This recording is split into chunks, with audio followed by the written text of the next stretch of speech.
I got a couple questions. First of all, do you have any sense of what should happen to this woman, number one? And number two, is it as this couple describes? I mean, I believe that she's out on like $500 bail. Would she be out if it's exactly the way they say it went down? Well, yeah, we don't know what exactly she's being charged with at this time, but I definitely think that this is criminal. This is an example, Dr. Drew, of a parent that leaves their child in a car, and there's no dispute that this was an accident, okay? That this was not, I should say, an accident, because if it was, wouldn't she be running out and saying, oh my God, thank you guys, you saved my child's life? She would be on her knees praising them, but instead, she supposedly comes out, she punches one of them, she cusses at them, and then she tries to run them over. I agree that her kids should be... Her child should be taken away. She does not deserve to be a mother until she can prove that she gets help or she fixes herself. And it makes you wonder if her poor child is being abused or neglected at home. Well, all right. So Anahita being a good defense attorney by attacking the accuser.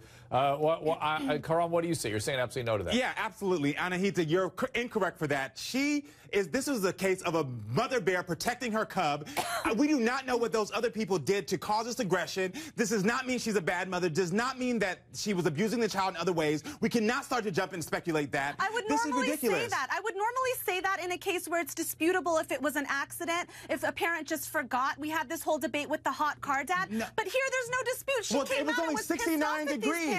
Well, of course you would be pissed off. I have children now. If somebody is attacking my children or around my children, I run outside. I'm going to make sure that I protect them. Leave your child in a car with the windows rolled up. Well, we don't know how long the child was in there, and it was 69 degrees. And so, yeah, Sam, it was not hot out, although we're calling it a hot car incident. It was actually not hot out. She may have been gone for 120 seconds or something and put the windows up because she was afraid someone would come after the child. Dr. Drew, better safe than sorry. And this car was left in direct sunlight. But listen, I'm with you, Anahita. I got your back, girl, because this woman should never have even had custody of her child to begin with. She has a long-standing criminal history, and they're violent charges, domestic violence charges, assault charges. I'm sorry, and if this is how she acts in a confrontation in public, in broad daylight, in front of her own child, can you imagine how she acts behind closed doors? I fear for that child's safety. All right. Now, the woman who was run over spoke just a short time ago to JVM. Listen to this.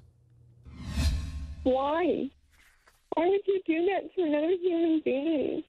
I can understand getting angry, but you don't get angry and run somebody over. I have tender hands.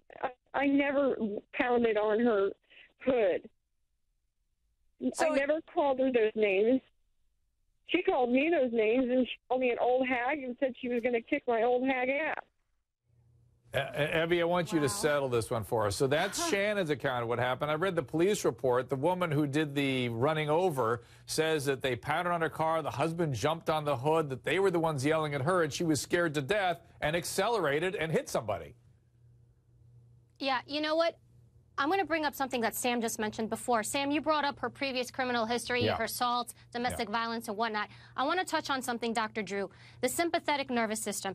People have a response when they feel threatened. It's either fight, flight, or freeze. So this woman, what we're seeing, and historically, even based on her criminal record, when she feels threatened, she initially fights. She's an aggressive behavior. And then when that doesn't work, she flees the scene. That's her sympathetic response. When people feel threatened, normally they try to think things through. This woman has a disconnect there. Her sympathetic nervous system completely takes over. The other thing I want to point out is she got in her car and she used that vehicle as a weapon. She could have killed somebody.